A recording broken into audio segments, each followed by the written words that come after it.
See, it is highly unfortunate that the government of Odisha has scrapped the metro project, which was commissioned by the last government, by the then Chief Minister, now leader of the opposition, Sri Naveen Patnaik ji. And why was it planned? You have to understand how important the metro rail project is to Bhubaneswar. Bhubaneswar is an expanding city, is also a smart city, has become a eastern region educational hub. It has grown in size and also attracted a lot of software companies and engineers, and the city is ever expanding. And keeping that in view, last mile connectivity is the most important part to let the city grow and breathe. So metro becomes imperative.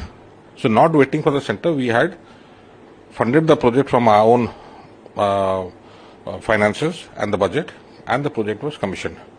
And this project would have completed by, say, 2027 or 28. That would have helped Bhubaneswar grow, and its economy also would have taken a great leap forward. And the commuters and the residents of Bhubaneswar, the people of Bhubaneswar would have benefited immensely.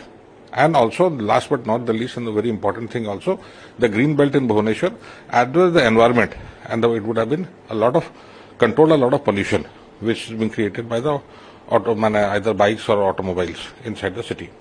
So now the double engine, which had promised a lot of development, is scrapping one of the very important projects of Bhubaneswar itself. Now if you scrap, again you go to the drawing board, again you come back, that means this project is not happening before 2030 or 2032. So why are the people being made to suffer? And Mr. Naveen Patnaik, leader of the opposition, is rightly in criticizing them. You have promised development. Here you are cancelling projects which are development oriented. What does that prove?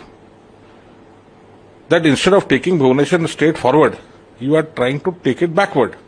You are scrapping important projects which would benefit the people of the city and would have been a milestone for the city's development.